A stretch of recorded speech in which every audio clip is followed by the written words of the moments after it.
Have you ever seen a normally calm person completely lose it? Story 1. I remember having these two friends in 5th grade who, at the time, I didn't think considered me their friend. I had been bullied up until 4th grade and moved the summer before 5th. Everyone used to call me annoying and kept their distance during those first 4 years. One day this kid was being mean for no reason, literally just making fun of people and pushing others around. For some reason, he decided I deserved to be punched, so he came from behind me and somehow hit me in the eye. This happened at recess, mind you. When I got back to class, these two tall kids, one girl and one boy, saw that I had a bruised eye and had been crying. The moment they had the chance, they came over and asked me in an angry tone, "Who hurt you?" I remember thinking, oh no, I can't let them know who did it. They'll hurt him. They kept asking me the entire rest of the week, and when I finally told them, I felt extremely guilty. These two had asked me for help a few times in class, we talked occasionally, and I sometimes gave them parts of my lunch that I didn't want but they liked. They were the kind of kids who never seemed to get annoyed at anyone. So when they kept asking who hit me, I actually felt scared for the guy that had done it, and I was right to be afraid. At recess the day after I told them, I saw them drag the guy behind some trees behind the playground, an area we weren't supposed to go.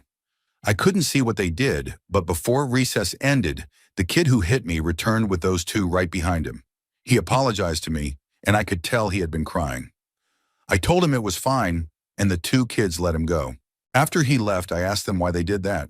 They said, because he hurt our friend, and will do it again if he tries hitting you again. I felt like crying after they said that, but held back my tears.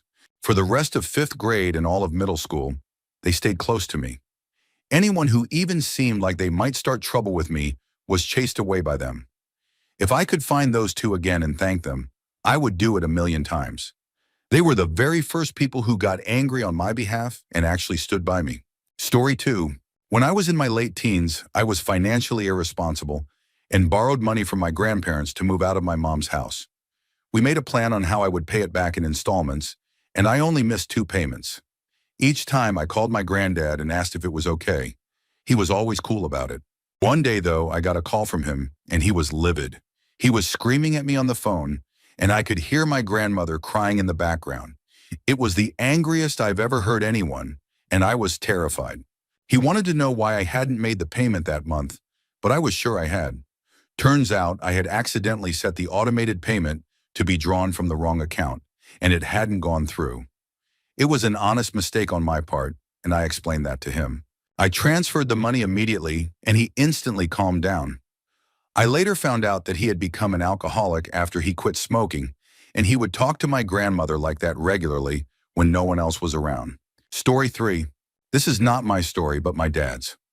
Growing up, his best friend Leif was a quiet, shy guy who was a bit socially awkward. In school, he wasn't physically bullied, but one kid teased him constantly. This would have been in the late 1950s or early 1960s, so kids were expected to just tough it out. My dad would usually confront the bully, but one day a girl ran up to him and said that Leif and the kid were fighting. My dad ran over to help Leif, but when he broke through the circle of students, he found the bully flat on his back, with Leif sitting on his chest, holding him by the ears and smashing his head into the pavement over and over. My dad tackled Leif, wrestled him to the ground, and screamed at him, asking what he was doing. What stayed with me from that story was how my dad described it. It was like there was nothing in there. I felt like I could see the back of his skull through his eyes. Luckily, they were just kids, so the damage was serious but limited. The bully escaped with stitches and a concussion, and Leif had to talk to the school psychologist. My dad and Leif remained best friends, and when I met him as an adult, he was still quiet but much less shy and awkward. Story 4. My dad is the most mild-mannered person I have ever met. He's the most composed, level-headed man I know. I once saw him trip in our garage and land in a bucket of nails and screws, ending up with one lodged into his kneecap. He looked over at me and said, "Don't tell your mom, she'll overreact," while grabbing a pair of pliers and pulling it out himself. But when something happened to my special needs brother, he would get a sparkle in his eye that could scare a Navy SEAL. When I was 8 years old, my parents took my brother and me to eat at a restaurant, which was a big deal at the time. My brother had recently been diagnosed with a degenerative physical health issue, and medical bills were piling up. On top of that, my dad had lost his job after getting decompression sickness from a work dive. We went to our favorite Mexican restaurant in town and parked in the handicapped spot closest to the door. I remember having a lighthearted evening. I could see my parents' stress fade as we listened to funny stories and enjoyed a rare night filled with laughter. Looking back, I now realize this dinner was a big financial sacrifice so we could have a normal family night. When we left the restaurant, we found a car parked in the yellow striped zone next to our van. It wasn't a parking space, but the driver had left their car there anyway. Normally, this might not be a big deal, but my brother was in a wheelchair, and we had a manual folding ramp, not one of those hydraulic lifts. It was a busy Friday night, and my parents didn't feel comfortable backing into the street to load him. So my dad went inside to ask the manager to find the car owner. When he came back out, he had a look I had never seen before. Focused, determined, and furious. He told my mom to get in the car. She jumped in and said, okay, in a tone that said she knew something was about to happen. Then he turned to me and said, watch this. He unfolded the ramp and slammed it on the roof of the car parked next to us. Then he explained that the manager had told him, I'm not responsible for what happens in the parking lot. Why don't you just figure something out? So he did. There were maybe 4 or 5 groups eating in the restaurant. He easily could have asked someone to move. We waited for a minute, and then the manager came outside yelling, what are you doing? You can't do that. That's when my dad lost it. He picked up my brother, wheelchair and all, which weighed 150 to 200 pounds, and placed him on the hood of the car. While shouting at the manager, he then jumped onto the hood, picked up my brother, and placed him on the roof of the car. He followed him up there, rolled him across the ramp into our van, then calmly told me to get in. He turned to the manager and said, I figured something out. Since that day, I've never seen him get remotely that angry again. We laugh about the story now, and my dad is always quick to say he overreacted, but I think he reacted just fine. Story 5. My mom, we had what we now refer to as the Jerry Springer Christmas when I was about 7. One aunt hated her sister-in-law and started screaming at her. Then the shoving started, husbands got involved, and it just kept getting worse from there. My mom immediately went into mediator mode trying to calm everyone down, but it wasn't working. She decided to check on us kids and found my cousin and me holding each other and sobbing because we were scared. The next thing I hear is her scary mom voice yelling over everyone. Listen here, you all better stop. My kid is in there crying on Christmas because this family can't keep it together for one day a year when we all see each other. You're going to march your behinds into that room, single file, and apologize to each kid individually. Then you're going to stay quiet until I get them out of here. We're going to go look at lights, and by the time we get back, this family better be the picture of holiday joy. My mom never really cursed in front of me and only used strong words when things were really bad. That side of the family didn't celebrate Christmas together for a few years after that. Story 6. During my previous job before the pandemic, I worked with a really talented, super nice manager named James. He was a total professional and very good with customers. You'd look at him and think he could easily be a bouncer because of his size, but he was just an absolute teddy bear. No matter what changes came from upper management or how business was going, he stayed positive. I never saw him visibly mad or upset. He was like Teflon to bad news. One day I got a call from a janitorial service we contracted to do the deep cleaning at our facility. During the call, they asked me to confirm that we had 2 day shifts and 1 overnight shift cleaning our building. I didn't understand why they were asking, because we only ever had 1 day shift and 1 overnight shift. And that had been the case since I started working there. Nearly 2 years earlier, they insisted I must be mistaken, that surely there was a second daytime shift I just didn't know about. But I was the person who reviewed their work and sent feedback, so I was 100% certain there was only 1 day shift. I put them on hold and went to tell James, and just like that, his whole demeanor changed.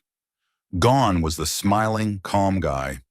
In his place was a serious, stone-faced man who told me to let him talk to them. He took the phone and went into his office.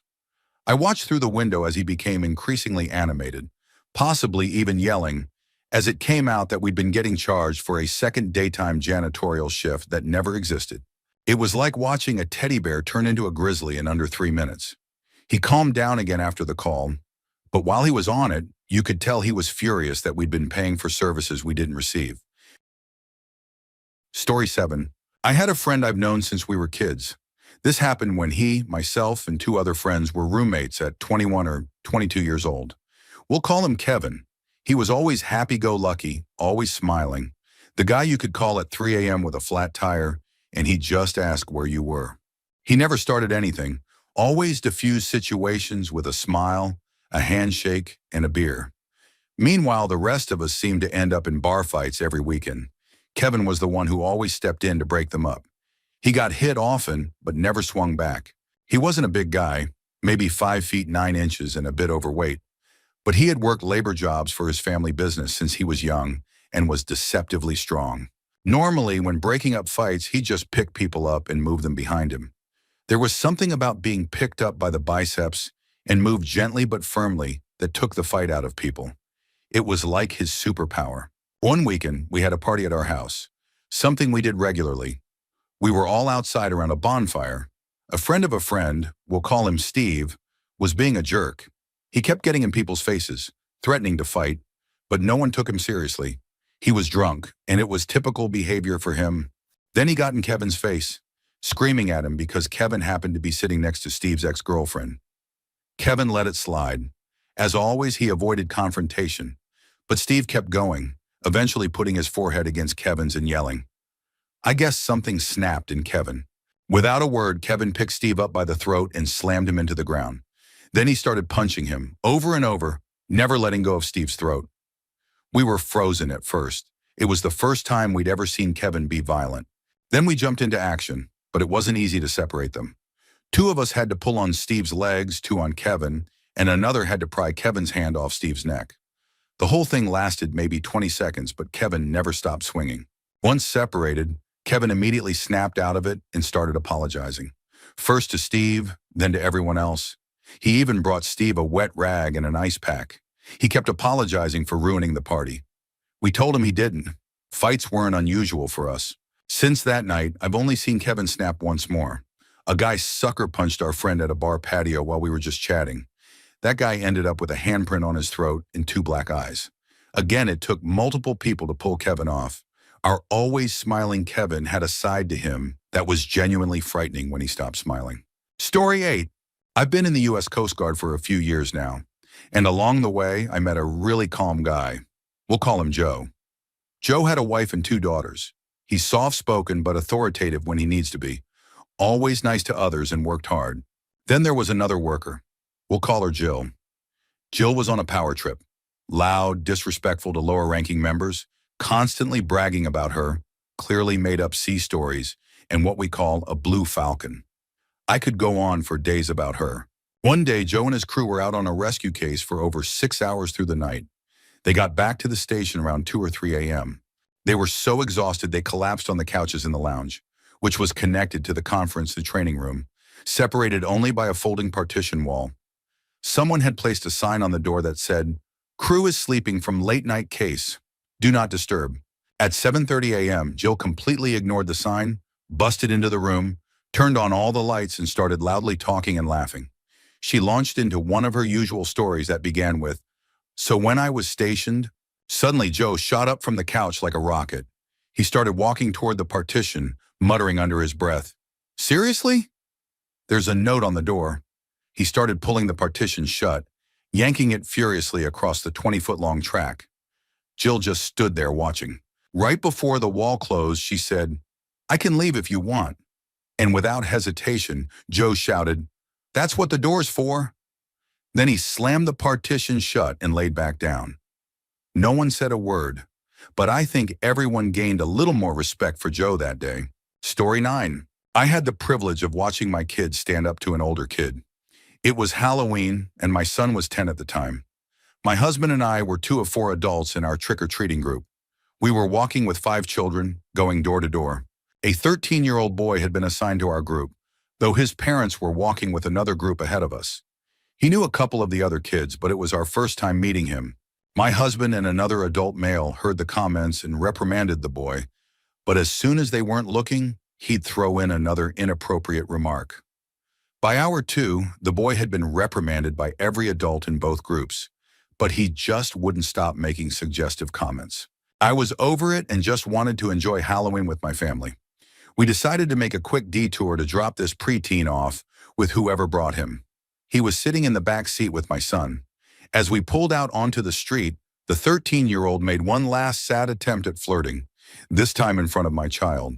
My son is a bit of a loner. He's an only child, prefers adults to his peers, and is very shy. He wasn't really socializing with the other kids, and he hadn't been paying the boy much attention during the walk. But after hearing that final comment, my son calmly looked the older kid in the eye and, in the coldest voice I'd ever heard from him, said, "Say one more thing to my mom, or any of us, and I'll punch you in the throat and throw you out of this car." I was stunned. It was the only time I'd ever seen my son visibly upset by something another child said. Just like that, the older kid went silent. Not another word from him during the entire 15-minute drive to drop him off. My husband and I chose not to reprimand our son for what he said. After every adult tried to stop the behavior, it was his threat that finally made it stop. My son is very passive.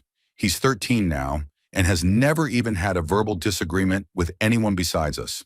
He's the kid teachers assigned to sit with the new student, the one who hates unkindness of any kind. I had worried that he might be too passive to stand up for himself or others. But that night, he proved that when it matters, he will. We were honestly proud of him. Storytime. I'm usually the calm one, but about a year and a half ago, my ex-wife was staying at my place after a breakup sent her into a spiral.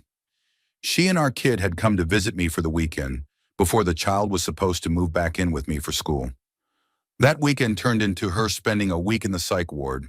I sat with her in the ER for 8 hours, started a new job the very next morning, visited her whenever she asked, and helped our kid do online school from a fast food restaurant because we didn't have Wi-Fi at the house.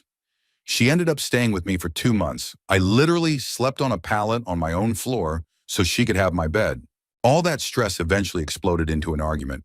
She called me stupid or something along those lines, knowing full well that I'm sensitive about my intelligence. I completely lost it. I started yelling back at her, so angry I was shaking. My throat hurt from how loud I got, and for a split second, I felt the urge to hit her. I didn't, of course, but even having that thought scared me. I've never felt the urge to physically hurt someone before. I'm the kind of man whose own mother didn't hear him raise his voice until he was 25. That moment shook me. Story 11. I had a law teacher in a high school. She was super cool, always calm. She had been a successful lawyer before switching careers, and you could tell from the way she carried herself.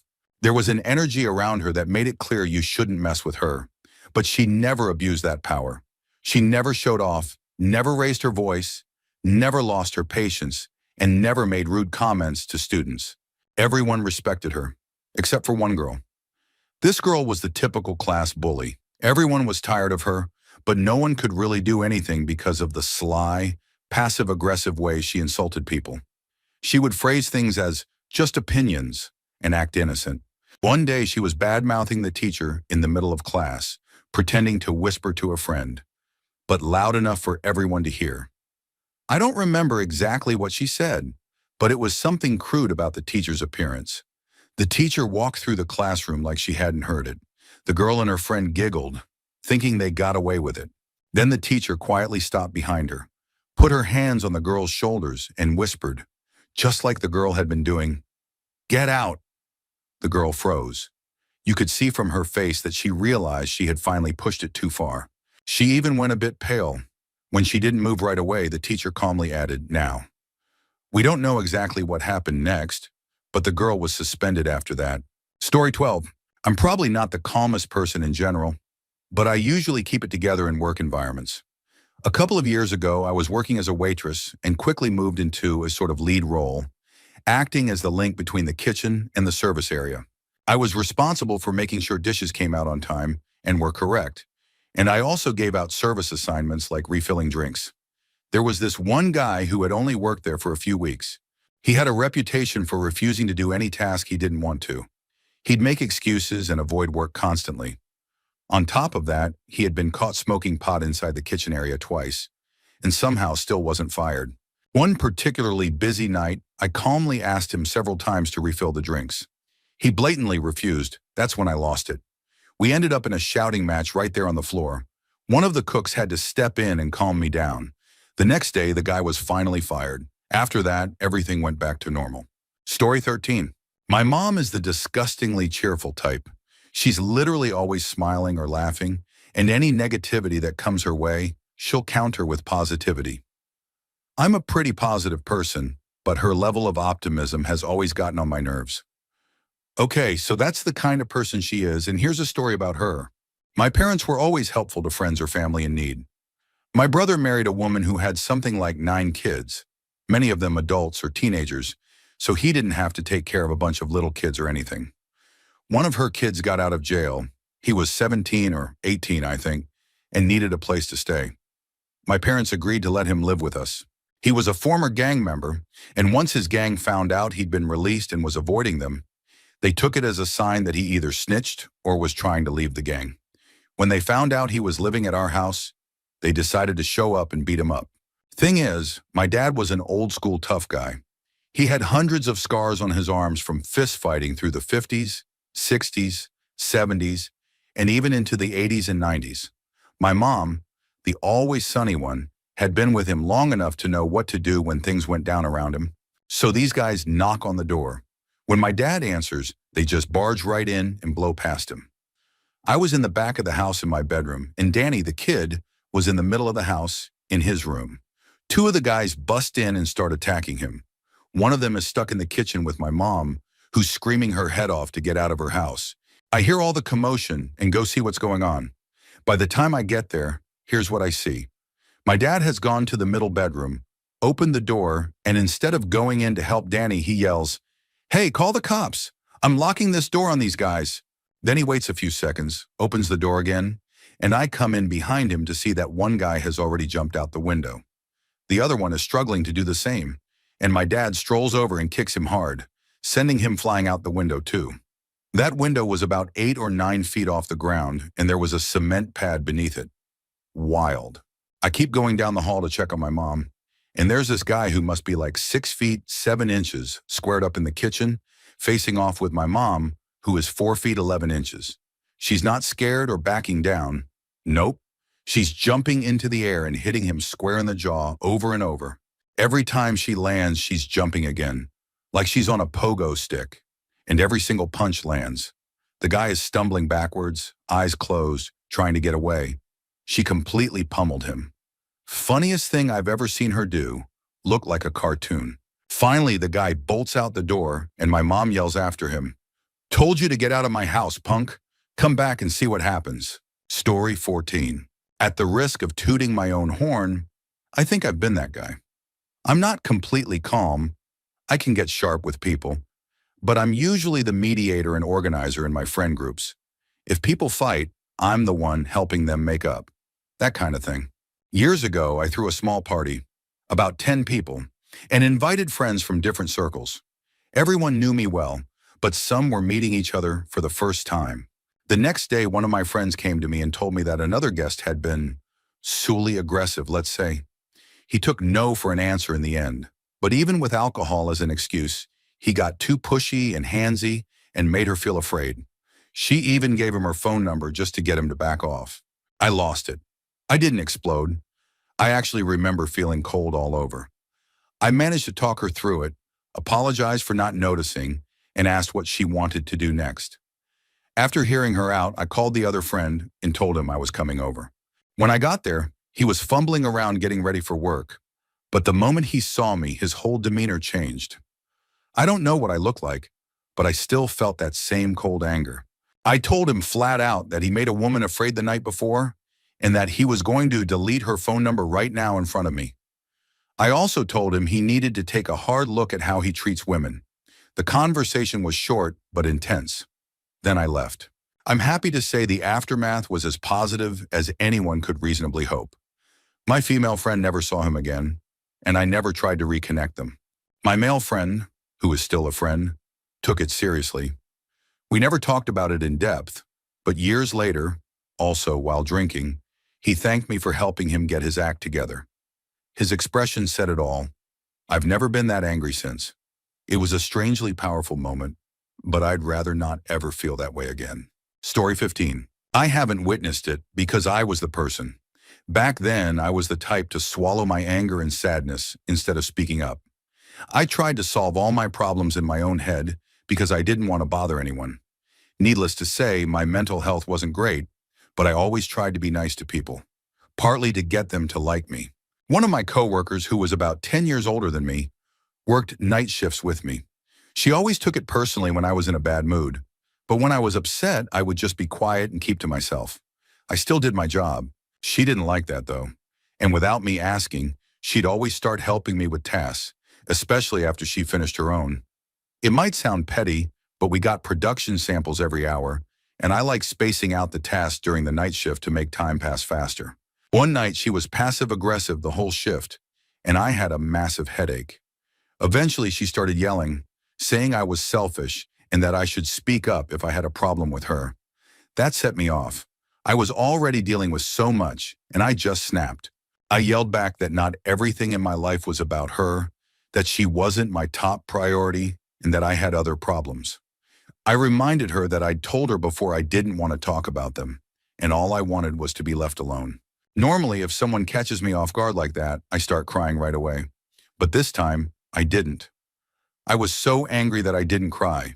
Instead, she did. I didn't insult her or call her names, but something about what I said made her cry. She ran to the bathroom and locked herself in. I guess she expected me to just take it and apologize. She didn't expect me to fight back. Story 16. I run a lot of D&D games, and I used to run them with a mix of friends and acquaintances. One of the players was genuinely mentally challenged and fully convinced she was beyond other people. I once saw her try to summon a fireball like a Dark Souls character because she was sure you could do it if you just tried hard enough. She was a consistent problem in my games for over a year, but since she was the girlfriend of another player, I gave her an extra long leash on her behavior. Halfway through a game where she had been obstructing and annoying everyone, we stopped for lunch. One of my buddies offered to buy pizza, since most of us were broke and jobless at the time. He asked the boyfriend to handle it as we were playing at their house, and we expected to get the usual pizza. But here's the thing. She hated me, and I hate mushrooms, so she offered to handle the order herself. When the pizza arrived, it had some kind of liquid kale slurry and was absolutely covered in mushrooms from crust to crust with no cheese in sight. I asked, "What is this?" And she simply said, "Food." Unsurprisingly, my friend who paid for the pizza was furious, not only at the blatant attack on me, but also at how terrible the pizza was. The moment the game ended an hour later, me and the other two players, who weren't part of that nightmare couple, immediately left. As we walked down the street in silence, I turned to one of them and saw the deepest pit of rage in their eyes I've ever seen. It genuinely terrified me for a moment. They both agreed within 5 seconds that they'd never play with that couple again, and that was the last time I saw her. I've got 100 more stories of her being unstable, trying to flirt with everyone she met, screaming and flailing in public. But I'll never forget seeing my buddy, who was basically a big teddy bear, the kind of guy who got bit by a cat once and said, "Oh, sweetheart, look that angry." Story 17. I normally fake being happy and had done so for a decade by the time this happened, because people always got upset with me if I wasn't cheerful. I pretended to be happy and put others before myself for most of my life, because I thought that's what I was supposed to do. One day when I was 16, something finally snapped. I don't even remember exactly what caused it, but it had something to do with me and my parents, either for not being perfect enough for them or because of school pressure. Suddenly, all of the emotions I had been repressing for years came rushing out. It was honestly like a dam bursting. I completely lost it because I was so done. I remember thinking how unfair it was that my parents could scream, cry, or be upset, but I wasn't allowed to express anything. I finally realized how one-sided that was. I got so angry that I started crying because every bottled up feeling came out at once. I was screaming at the top of my lungs. I still remember how surprised my parents looked, from me being quiet and near tears to suddenly yelling in pure rage. Then I just walked into my room, closed the door, and kept crying. I felt horrible for what I had done. I truly felt like a terrible person for expressing how I felt to my own parents. I cried for a long time and went to sleep that night with a pounding stress migraine. Story 18. Not proud of it, but I went off on a 16-year-old coworker about a year ago. The kid had just started and told us he was going to a culinary high school. Didn't know those existed. He walked into the deli and said, and I quote, "I'm overqualified for this because I already know everything." Then he proceeded to be absolutely terrible at the job while constantly trying to impress us with his random food service trivia. After weeks of this behavior, we were in the break room after work when he casually mentioned to me and another coworker that a third coworker was kind of a jerk because she was always on his case. That's when I lost it. I've been at that job longer than he's been alive, and that third coworker has been there for half his lifetime too. And yet, he treated us all like we were clueless because he came from a fancy school. So I started listing everything he'd messed up. Item codes, customer orders, way too many bathroom breaks, his inability to wash dishes properly. He just rinsed them. On and on. I finally got control of myself and told him I knew his dad was waiting outside and that he should just go. I was honestly surprised I didn't get written up. Even more surprising, the kid kept working with us for another year. He recently left for a job in an actual restaurant kitchen, and given that he barely reached acceptable status with us after a full year, I can only imagine he's having a tough time where he is now. Story 19. There was a boy in my class who was kind of quiet and not fully accepted by the other boys. Sometimes during group assignments, he'd try to play the clown to get attention, which I found annoying. Another boy, who was more accepted, got there by constantly insulting the girls, so I really didn't like him. One time, the quiet boy was sitting next to someone the insulter wanted to sit next to. He kept trying to convince the quiet boy to switch seats, and eventually several other boys joined in. They all pressured him to move, and it got to the point where the quiet boy was on the verge of tears. You'd think he would be the one to snap, but no. It was our normally calm teacher who blew up. He started shouting loudly about how bullying wasn't acceptable and was so forceful that even the insulter started crying. He actually said he would never bully anyone because he himself was being bullied by the other boys. After that, the teacher spoke privately with both the quiet boy and the insulter. He also had a conversation with the whole class about bullying and why it's never okay. As one of the girls in class, I'm still not sure whether the insulter was actually being bullied or if he just said that in the heat of the moment. All I know is, after everything he'd said about me and the other girls, it was satisfying to see him cry for once. Story 20. In a private middle school, we had a kind and cheerful bodybuilder who was our religion teacher. He was the absolute nicest guy, basically the epitome of a cool and caring pastor who genuinely loved his students. He seemed like someone who had never raised his voice in his life. He had spent most of the week getting our entire grade to sign the border of what was going to be a frame class picture. Everyone was supposed to sign their names super small so we could all fit. He was about 80% finished and only had 2 days left in the school year. Then the class clown decided to sign his name across the entire bottom of the border in huge letters. It was completely disrespectful, and it ruined everything. Our teacher had already been dealing with a lot that week, and this was the final straw. Watching the barely controlled rage on this normally giant teddy bear of a man as he tried to figure out how he was going to get hundreds of students to re-sign a new border, with summer break just days away, was terrifying. It was like his brain short-circuited. He crushed an expo marker in his hand without even realizing it. The room went completely silent. You could hear a pin drop, and the kid who vandalized the photo looked like he was about to cry. Story 21. My buddy and I were in the boss's office one day at work. He and I were the top guys on our shift. Not bragging, that's just how it was. Most of the other techs were poor performers who had worn down our boss's patience over the years. He was just tired of dealing with their excuses. They called out often, made things up, and never faced any real consequences. As a result, the boss stopped disciplining them altogether. They got away with everything. My buddy and I were frustrated, but we focused on our work and tried to let it slide. This dynamic had gone on for years. Unfortunately, it meant our boss expected us to always be available. We couldn't take days off because the underperforming guys would always take the vacation slots first.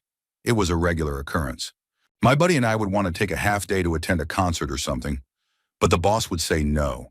It was incredibly unfair, and over time, resentment built up. One day, a former coworker called and invited us to visit him at his new job. and get a tour of the data center at a very well-known social media company. We were excited. I knew our boss wouldn't approve, but we asked anyway. He gave us the same excuses and denied our request. What happened next, I honestly don't fully remember. I became instantly enraged, to a degree I had never experienced before. I think I started yelling, protesting, demanding that he let us go just this once. He stood his ground and ignored my arguments about how the other guys did whatever they wanted with no consequences. I ended up storming out. When my buddy found me afterward, he looked genuinely concerned. He told me my face had turned bright red during my outburst.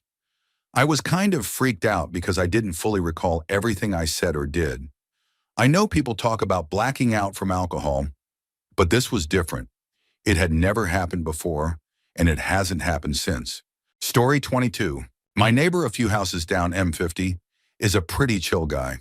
He takes pristine care of his home and yard, even though it's a small place in a rough neighborhood. He also took care of his mother until she passed away last month. I didn't see him much after that, until yesterday. I was heading out for a job around noon when I saw him pacing in his driveway, clearly upset, talking about how one of the neighbors was trying to steal from him. I offered him one of my security cameras so he could keep an eye on things. He seemed really shaken. 4 hours later, when I got back from work, he was still pacing, but now holding a 2x2 piece of wood. I asked him what he was doing, and he said there were people inside and under the 2 Saturn views in his driveway, hiding in the garbage cans and watching him from the truck next door. He was clearly hallucinating. He seemed totally coherent when I talked to him earlier, but something had changed. I brought him a drink and called for a health and welfare check through the non-emergency line. There wasn't much else I could do for him at that point, so I left. About 30 minutes later, I heard a commotion and went outside to see him smashing his own cars with the 2x2. He broke the taillights, mirrors, a couple of windows, and dented the hoods. I recorded the aftermath, including a conversation I had with him about the people in his empty vehicles. The next day, I brought the footage over to him. Thankfully, his family was there when I arrived. He had sobered up. We'll probably have him over for dinner tonight, too. Story 23. My former high school math teacher never liked me.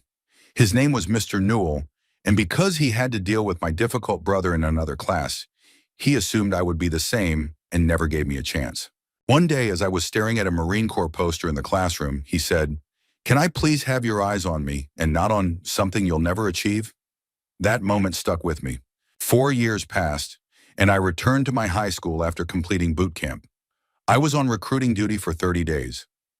Long story short, I found out Mr. Newell was still teaching, and in fact, he was in the very same classroom.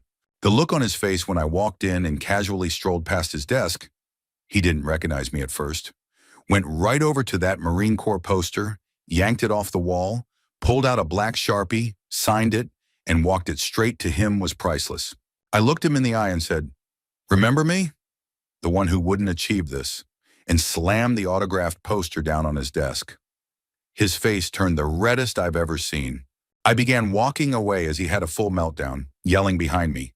Some students were in shock, and one even yelled, "Heck yeah!" There was another Marine poster by the door, which I also took down, telling him he didn't deserve to have it. Before I made it out to the quad, I was stopped by 4 school security guards. I'm not a big guy at all. Yes, I acted petty, but no teacher should ever speak to a student the way he spoke to me. Story 24. I spent my childhood years living with my grandparents in an Eastern European country. Growing up in the countryside, my grandfather taught me all kinds of practical skills: how to chop a chicken's head off, how to butcher a pig, how to cut grass with a scythe, how to ride a horse, how to chop wood for the fireplace. It was a simple but rewarding life. I was only 6 or 7 years old at the time. Of course, I didn't butcher the pig myself, but I watched and learned. It was probably traumatizing to some extent. My parents worked in a more civilized European country, living in the city. When I turned 7, they decided to bring me with them. It was a huge cultural shock, learning a new language, adjusting to a very different lifestyle, and being surrounded by traffic and city life. I went to school not knowing a single word, so I didn't talk much. I didn't make friends at first. I was the quiet kid, not because I wanted to be, but because I couldn't communicate. One day I brought a toy to class, One of those little ones you get in chocolate Kinder eggs. Another kid stole it, and I tried arguing with gestures. The teacher saw us and decided to confiscate the toy since she didn't know who it really belonged to. Later, during recess, that same kid started running down the hallway. I took the opportunity to push him. He lost a tooth, and I got detention. I still vividly remember how the teacher yelled at me. She grabbed my shirt and shoved me into a chair. A few hours later, I was brought back into the classroom with that kid and his parents. I was told to apologize, but I didn't. Half of it was because I didn't want to, and the other half because I didn't even understand what they were saying. I learned later when my mother was called in. That kid ended up changing schools a month later. His parents claimed he was being bullied, but it was all nonsense. He had been the one doing the bullying and played the victim. Years passed. I learned the language. I adapted. I became a calm person and never snapped again. These days I'm chill, but deep down I still know how to chop a chicken's head off in one motion. That part of me from the countryside still lives somewhere inside. My dream now is to one day retire to a farm and relive those free-spirited moments. By the way, I never apologized to that kid. I wonder what he's doing now. Story 25. This happened in my high school auto shop class. There was this obnoxious guy who kept making fun of a bigger student in class. The big guy was genuinely kind, quiet, and always helpful, especially when it came to loosening or tightening bolts. He didn't seem to have a mean bone in his body. The obnoxious kid constantly made fun of him. His weight, his face, his hair, anything he could think of. The big guy just smiled and brushed it off like it didn't bother him. Then the insults turned personal. The obnoxious kid started talking about the big guy's dad's towing business, saying he was a fraud, that he stole cars and parts off impounded vehicles, and that the whole company was full of thieves. That's when the smile dropped. It was scary. I blinked, and the big guy had crossed 15 feet of space and started beating the guy senseless. Every punch came with him screaming about not insulting his dad. He hit the kid all over, head, arms, torso. The obnoxious kid's nose was bleeding, one eye blackened, bruises up and down his arms, and I think he even lost a tooth or two. The big guy stood up, breathing heavily, and calmly walked out of the shop. He got suspended for a week for fighting and had to serve another week of in-school suspension. When people asked him afterward what happened, all he would say was, "He made fun of my dad and insulted his integrity." Story 26. My boyfriend is 6 feet tall and naturally broad, so he looks bigger than he actually is.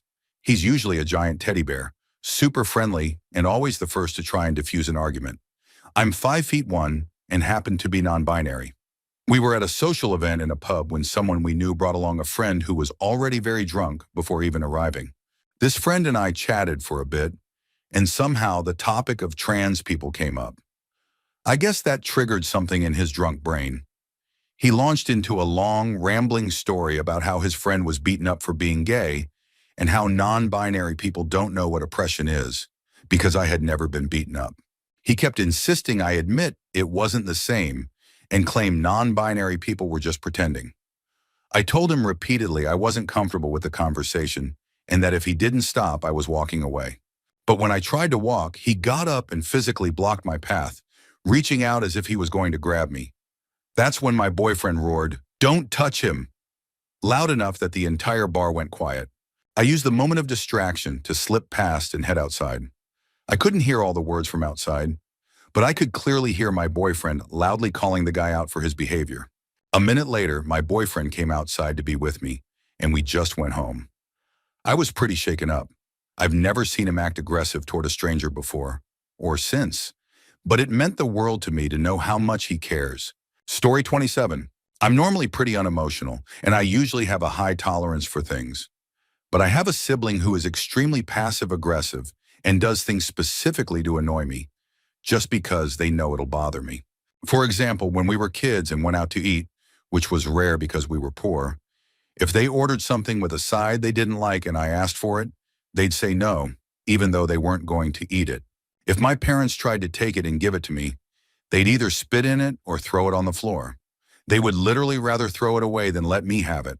Since we shared a bathroom, they'd always turn the shower head to face outward, so when I turned the water on, I'd get sprayed. It was daily, constant petty stuff like that. And no, it wasn't normal sibling teasing. It was beyond that. I lived through it. Their behavior completely shifted around puberty and got progressively worse. On the day in question, our parents weren't home. We were teens, so being alone wasn't unusual. My sibling had spent the entire evening doing little things to irritate me, making homophobic comments and being generally awful. During dinner, I got up to grab something from the kitchen, and when I came back, they had taken my seat, even though my plate and glass were there. I asked them to move. They refused. We argued. More remarks. I don't remember the full argument. What I do remember was the rush of adrenaline from getting so angry, followed by a strange calm. I went silent and just stared at them. Then I walked into the kitchen, saw one of our parents' large paintbrushes in the sink, picked it up, walked back into the living room, and hit my sibling over the head with it. I don't remember the actual act of hitting them, just stopping when I saw a drop of blood hit the TV. I wiped it off and sat back down to finish my dinner while they ran to their room. It's scary to think that if something more dangerous had been within reach, they could have been seriously injured. As it was, they only had a bump and some minor bleeding. Nothing serious. My parents never punished me for it, maybe because I had been begging them for years to send my sibling to a psychiatrist, and they refused. Their behavior only got worse after that. I eventually cut off all contact with them and have basically disowned them. Nothing like that has happened since.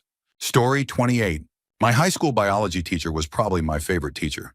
She was laid back, made class enjoyable, and never got angry. At worst, she could be a little sarcastic, but she never raised her voice. One day, she passed out permission slips, probably for dissecting a pig, and told us to have our parents sign and return them. Then in the same class, this one guy, who must have been out of it or something, walked right up to her mid-lecture and handed her the permission slip, already signed. She had just handed it out 5 minutes earlier. It was the most absurd attempt at faking a parent's signature I've ever seen. She immediately started yelling at him, and the rest of us were trying not to laugh. The guy even insisted the signature was legit and that he hadn't forged it. My guess is that, in his foggy state of mind, he thought the slip was an old one and just filled it out without thinking. The teacher didn't hold back. She essentially called him out in loud but school-appropriate terms, saying it was the dumbest thing she had ever seen a student do. She pointed out how ridiculous it was to try and fake something in front of the entire class. Less than 5 minutes after it was handed out, she told him he wouldn't be participating in the dissection unit and made it clear that she'd be speaking to his parents and the principal. That was the only time I ever saw her lose her temper. And honestly, I understood. It's one thing for students to make mistakes, but to do something that obvious and then lie about it in front of everyone? I'd be furious too. Story 29. I'm the one concerned here. Just to give you some context, I'm the quiet type, the kind of person who can sit alone, silently observing everything, always calm and collected. When I was 15, I went to summer camp. Across from my bedroom, there were 3 11-year-old kids who had been annoying me for several days. But as usual, I didn't say anything. I just let them be immature on their own. One day, I asked a girl out and got rejected. Not going to talk about that, LOL. So I wasn't in the best mood. I went outside the bedroom building to clear my head and observe the environment like I usually did. That's when I saw one of the 3 kids running between my room and his, clearly doing it just to provoke me. Well, he succeeded. I was angry. My face completely changed. I looked like a supervillain about to blow up a city. I went to his room. He saw the look on my face and knew he was in trouble, so he climbed onto his bed. I grabbed his foot and violently threw his entire body onto the floor. I began choking him, but thankfully a girl ran in, grabbed my arm, and pulled me outside so I could calm down and think. After about 3 minutes, I went back inside to apologize. I'm not sure why, maybe because I preferred to be the nice guy. But when I did, he just laughed in my face. That made me angry all over again.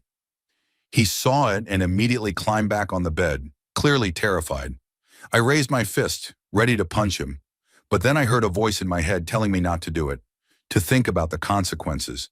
Instead of hitting him, I redirected my fist and slammed it with full force into the upper frame of the bunk bed. After that, he and his friends were terrified of me for the rest of the week. They didn't come near me again. My hand hurt for a full week afterward. Story 30. My boyfriend of 4 years, the father of my child, has always been calm and caring. One of the things that made me fall for him was how level-headed he was. He never made a fuss about anything. Early in our relationship, we went to a party where I met some of his friends for the first time. I introduced myself and had a few conversations with people. At one point, one of my friends came up to me, pulled me aside, gave me a hug, and asked how I was doing. Over my friend's shoulder, I saw one of my boyfriend's friends whisper something to him, and immediately his expression changed from proud and happy to something else entirely. He grabbed the guy by the shoulder and dragged him outside. I was confused and a little worried, so I told my friend I was going to follow them. Outside, my boyfriend was shouting things like, "Don't ever talk about her that way," and "You don't know her." His friend laughed and screamed back, "She's a slur, can't you tell? And she's way too good looking for you. You should let me have her instead." That's when my boyfriend lost it. He started punching his friend in the face, shoved him to the ground, and just snapped. I stood there in shock. People who were outside smoking ran over and pulled him off. After a few minutes, they managed to separate them. I told him I wanted to leave because I didn't feel comfortable anymore. But my boyfriend, now calm again, simply told his friend to leave, and he did. We went back inside. To this day, my boyfriend refuses to tell me what that guy whispered to him. We've never seen that friend again, although I've spotted him in passing a couple of times. He won't even make eye contact. My boyfriend has never lost his temper like that again. When I later told his other friends what happened, they couldn't believe it. Story 31. Yeah, that guy was me. And honestly, it's happened more than once. But this particular incident was the most recent and probably the most memorable. When I was in college, there was one class where I got along with everyone except for these two class clown types who sat in the row behind me. They'd constantly goof off, making dumb noises and laughing at their own jokes like they were comedy geniuses. It got old real fast. We hated each other. There were multiple verbal confrontations. Once I told them people like them shouldn't be allowed to reproduce. Another time, I said the best part of them ended up as a stain on their mother's mattress. Usually things would end there. But after we were put together for a group project and I ended up doing 80% of the work, I'd had enough. I made sure my name was first and in bold on the final report, just so there'd be no mistake. Then came the day I finally snapped. I walked into class and saw them playing with this buzzer that made a loud bell sound. One of them thought it would be hilarious to set it off right next to my ear. I don't know what it was about that moment, but I immediately slapped it out of his hand and yelled at them to knock it off with that stupid bell. I'm not sure what happened to the buzzer, or the rest of the lesson for that matter, because I was too angry to care. The teacher made up some excuse to have me stay behind and asked if I wanted to report it to the school board that handles harassment. I said yes. A few days later, I had a meeting with the head of year. I explained everything and brought a friend as a witness. He shared a class with one of the two guys and confirmed how awful they were. Not long after, the two were pulled out of class for a meeting. When they returned, they were completely silent for the rest of the lesson. Unfortunately, their nonsense didn't stop entirely, but they never targeted me again. I don't know if they figured out I was the one who reported them. Teachers kept it anonymous, though I'm sure they could guess. I honestly didn't care. I also found out they mocked the whole incident in our class group chat. That completely backfired, killed the group chat and whatever goodwill anyone still had for them. Story 32. My husband happened to be with me one day while I was driving around, running errands. We lived in one of the top 10 worst cities for driving in the country, and our specific area ranked in the top 5 of that list. Anyway, this guy was driving like an absolute maniac, cutting people off left and right. When he nearly caused an accident with me, I honked at him. He slowed down next to me, and I could already tell he was going to start something. I was ready. I've dealt with people like that before. They're all bark, no bite. I rolled my window down, ready to exchange words. He was already screaming at me, calling me names, some much worse than just bitch. That's when my normally calm, rational, intellectual, and insanely patient husband completely lost it. He was ready to climb over me to get to this guy. I have never in my life seen that vein pop in his forehead, nor had I ever heard the things he shouted at this man. He was yelling at him to pull over. He was yelling at me to pull over. The other guy was big, but my husband is tall and looks deceptively tough. And in that moment, with all that anger, he looked absolutely terrifying. The other guy hesitated, then peeled away without another word. I ended up pulling over anyway. just to help my husband calm down. It took him a minute, and he was just as surprised by his reaction as I was. He knew I had been in situations like that before, but this was the first time he'd actually witnessed it. Hearing someone insult me like that was too much for him to ignore. It was wild. After more than 15 years together, I saw a side of him I'd never seen before. Story 33. I own a 2002 Harley-Davidson Electric Glide, and at the beginning of the year, I took it to a shop, recommended by a former friend, for some major repairs. The bike had all the wiring in the fairing repaired, plus the heads, cylinders, pistons, and piston rings rebuilt. The cams were replaced, a new cam support plate installed, updated cam chains and tensioners added, and a new drive belt. All in all, I spent around $5,000 on parts and labor. Without my authorization or even notifying me, they replaced my stator, basically a motorcycle's alternator, with a better-looking, used one from their pull-off shelf, a shelf where they keep parts customers have replaced but are still technically usable. About a month after I got the bike back, right around the time the warranty expired, I started experiencing charging issues. I called the shop and spoke with the mechanic who worked on it. He told me to check the battery cables, saying one might have come loose. I checked. Everything was tight. Called him again, and now he told me I'd have to pay more money for them to look into it. At that point, I thought, forget it. I went to school for Harley-Davidson repair. The only reason I didn't do the original job myself was because I lacked some of the specialized tools. So I ran my own tests and confirmed the stator was bad. I bought a new one, and when I removed the one they had put in, it looked like someone had taken a welder to it. The copper windings were melted and burnt together. It was toast. And this was the stator that supposedly looked better than my original one, which had never given me any issues. I finished the repairs myself and then posted about the situation on Facebook. Just a factual rundown of everything that happened. I listed all the work they did and made it clear that the unauthorized stator replacement was the only issue. I simply said I wouldn't recommend the shop.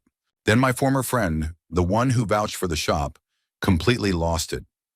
Even though he had nothing to do with the work itself, he started blowing up my phone, saying the owner and mechanic were calling him nonstop, demanding that he talk to me, get the post removed, and threatening legal action and even physical violence.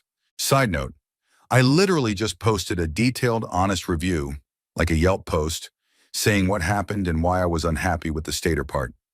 I didn't attack them personally or say anything false. My former friend kept calling for 3 straight days. Finally, I'd had enough. I cussed him out. He had told me the shop was reliable and that they took care of their customers. But after seeing the condition of that better-looking stator, I knew they had tried to scam me for more money. I even spoke with another employee from the shop who admitted they keep a healthy stock of new, in-box stators on hand. So there was no excuse for using a pull-off part. Needless to say, I took their threats with a grain of salt. Who sues someone over a bad Facebook or Yelp review? Story 34. I'm a qualified range safety officer, and I happen to be quite young, around 24, at a center where most instructors are 40 plus. I usually get assigned the younger group since kids tend to pay more attention to someone closer to their age. The older instructors are more than happy to handle adult groups or assist me when needed. Over time, I've developed a fun, engaging teaching style that works well with kids. I'm also not known for raising my voice, ever. One day I was running an introductory firearms safety course for a youth group of 12 to 14-year-olds. Never in my life had I encountered such an unruly group, constantly shouting, wrestling, playing music from their phones. They were out of control. Somehow I managed to get them to quiet down long enough for the safety briefing. Barely. Then I brought the first 4 up to the firing line. I had them seated with our .22 rimfire rifles. We weren't even going near full-bore firearms for another few weeks. One of the kids, after taking 3 shots, stood up and turned completely around to talk to his friend, while still holding the rifle. He flagged the entire right side of the range, me, 3 other shooters, and half the group, including their group leader. Apparently, I was heard from outside the building. One of our senior instructors later pulled me aside and told me I'd handled it exactly right. I had never kicked anyone off the line before that day. But the moment that happened, the entire group suddenly became the most well-behaved class I've ever run. What pushed me to eject that particular kid wasn't just the safety violation. It was the immediate attitude he gave me when I redirected the rifle to point at the ceiling. He snapped at me, insisting the rifle was empty.